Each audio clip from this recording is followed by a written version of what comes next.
मेरे प्यारे बच्चों, नेक्स्ट क्वेश्चन हमारे पास में फोर्स बैलेंसिंग से रिलेटेड है। क्वेश्चन में गिवन है, यहाँ पर हमें फाइंड करना है, if a body of mass 1 kg is suspended with the help of two string making angle as shown in figure, magnitude of tension T1 and T2 respectively।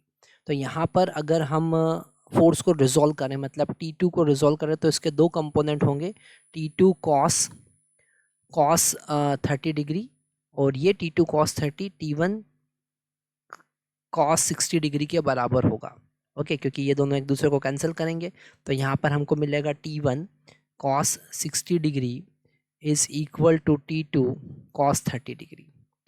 Okay, तो यहाँ पर हमको पता है 1/2 इसका वैल्यू होता है और T2 और इसका वैल्यू √3/2 होता है। cos 30 डिग्री का वैल्यू √3/2 होता है, कैंसिल करेंगे।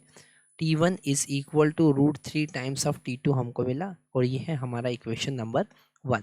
अब हम वर्टिकल बैलेंसिंग की बात करेंगे, और वर्टिकल बैलेंसिंग में हम यहाँ पर वर्टिकल डाउनवर्ड जो है वो देखें तो mg लग रहा है। m का वैल्यू यहाँ पर 1 है और g का वैल्यू हम 10 ले लेते हैं, तो हमको मिलेगा 10 न्यूटन का फोर्स वर्टिकली डाउनवर्ड। और वर्टिकल अपवर्ड देखें तो T1 का एक कंपोनेंट होगा T1 साइन 60 डिग्री और T2 का एक कंपोनेंट होगा T2 साइन 30 डिग्री।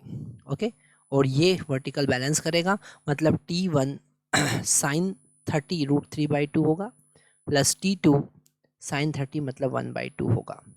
Okay, is equal to 10। ठीक है, तो यहाँ पर हम T1 का वैल्यू पुट कर देते हैं।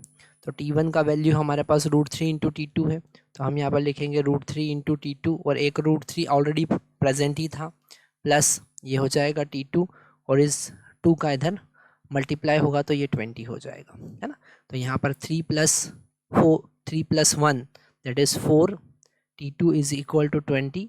तो T2 का वैल्यू हमको मिला 5 न्यूटन, और T2 का वैल्यू अगर 5 न्यूटन है तो T1 का वैल्यू कितना हो जाएगा, √3 5।